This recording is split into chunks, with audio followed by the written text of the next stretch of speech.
question of outputs. That is, what it is that you're going to pay attention to and what you're going to do with it. The implications of these things for attention are very important, okay?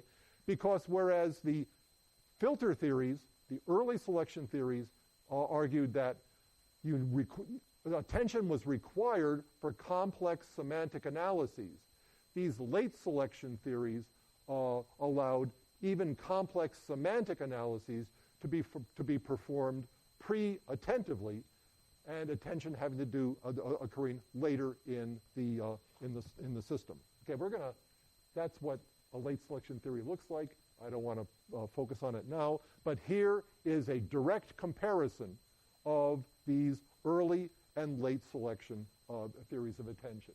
In early selection, up here, you've got a whole bunch of stimulus events that are subjected to some kind of physical analysis. Is it bright? Is it loud? Is it in a particular place in a spatial array or whatever? And then, by virtue of physical analysis, some small segment of this entire sensory field is selected for awareness and response, and once it's been selected, then it is subjected to semantic analyses of various kinds. That's how things are supposed to go in these early selection theories of attention. Late selection is quite different. Again, you've got all these elements in the stimulus field, broadly construed. They're subjected to physical analysis, and they're subjected to semantic analysis, and then you're aware of them, okay, and you engage in some kind of selection based on pertinence, not based on physical features, for some kind of further processing and response. So the basic difference here is, where does attention occur? Does attention occur between physical analysis and semantic analysis, or does it occur after semantic analysis? Just to foreshadow something that we're going to talk about a little bit later, this is very important for, say, questions about so-called subliminal perception.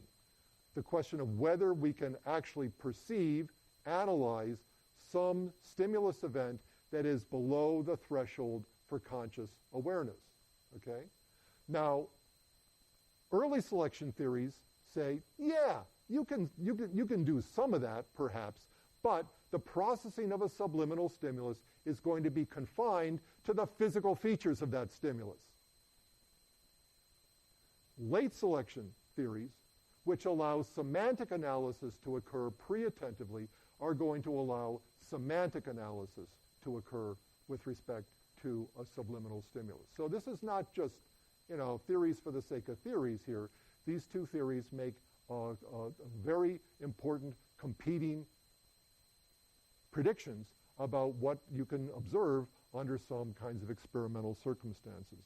Okay, well, to make a long story short, what happened was that the early selection theorists, who argued that attention was based on physical features and semantic analysis occurred post-attentively, and late selection theorists, who argued that both physical analysis and semantic analysis could occur pre-attentively, engaged in a whole bunch of fistfights over the years in journals and conventions and all of that,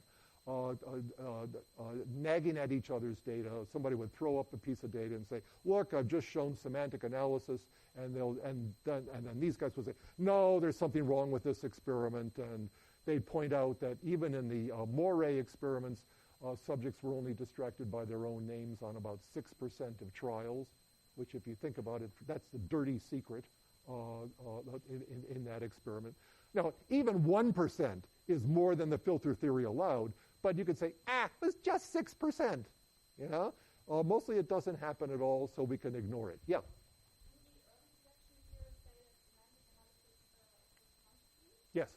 Yes, that is exactly what they say. So you can't do it unconsciously.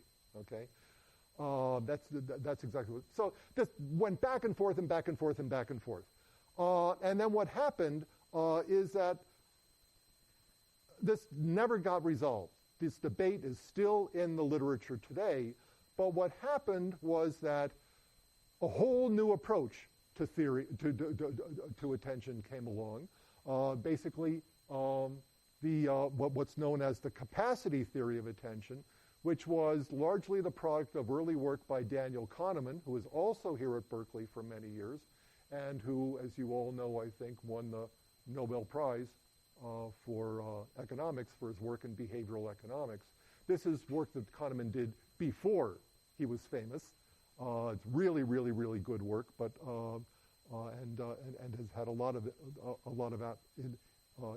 implications. I'll talk more about his the theory next time. I'll just kind of summarize it right now. The idea is that yes, human attentional capacity is limited.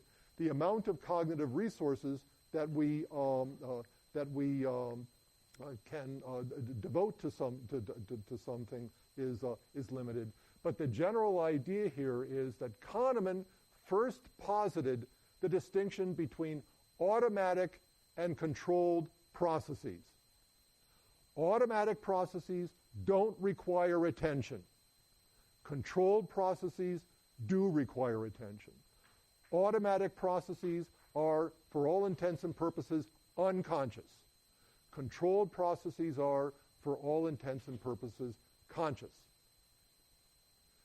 The trick is the third point, which is that for Kahneman, even very complicated semantic analyses can be automatized and performed unconsciously.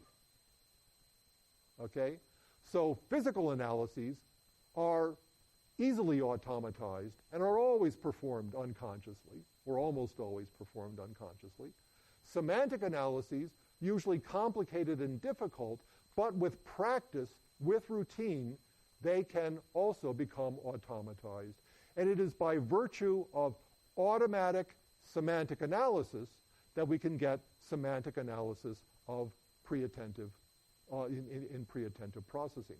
The reason that when I'm at a cocktail party engaged in conversation with somebody that I'm distracted, I pay attention to somebody over here saying, John, or Kilstrom, or something else really soft that draws my attention, is that I've automatized orienting to people saying John or Kilstrom or whatever.